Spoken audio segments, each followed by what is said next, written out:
देखो जमाने पहले ही बड़े बूढ़ों ने इस बात को जोरदार तरीके से पूरा तजुर्बा लेते हुए कहा था, प्यार में अंधे बनो पर चूतिया नहीं। जिसका मजाक से भरा जिंदा एग्जाम्पल है कॉफी विद करण का 100 बॉयफ्रेंड खाकर बिल्ली चली पतिव्रता बनने वाला इंटरव्यू, जिसमें दीपिका का ये पब्लिक स्टेटमेंट चौड़े में बताता है कि रणवीर की मोहब्बत को बंदी ने बैकअप की तरह यूज करते हुए पूरी दुनिया के सामने कचरा बना दिया।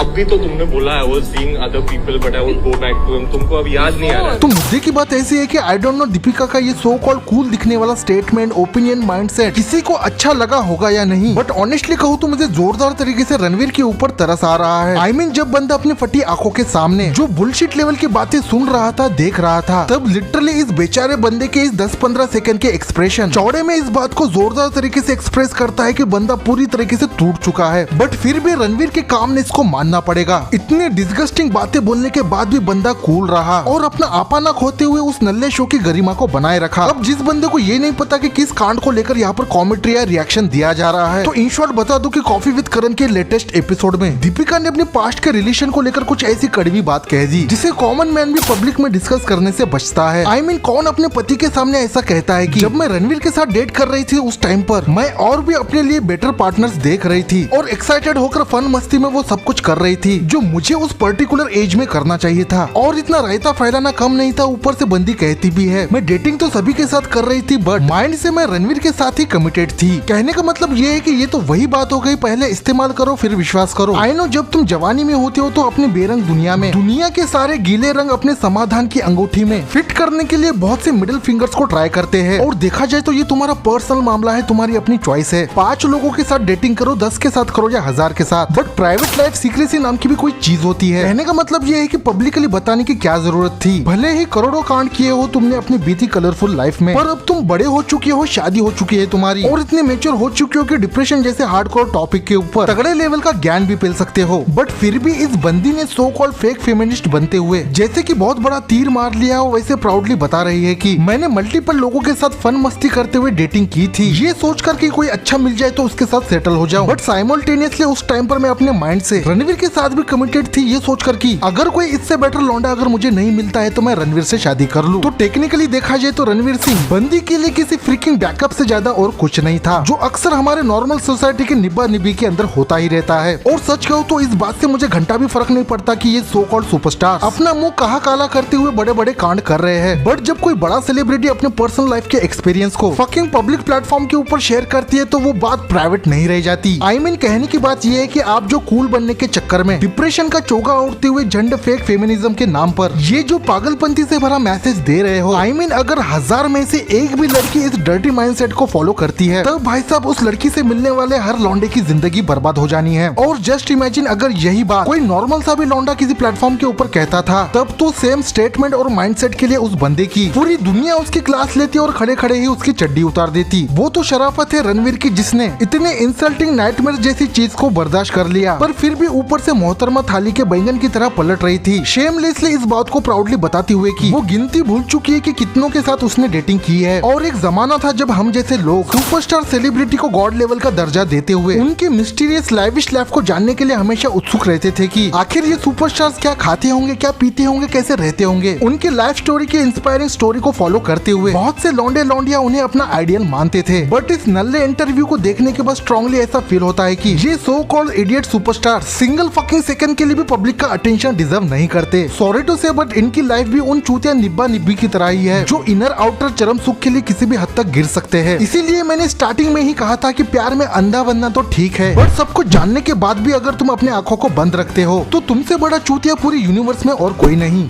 मैं भी अच्छी बीवी बन सकती हूँ, द गुड इंडियन वाइफ।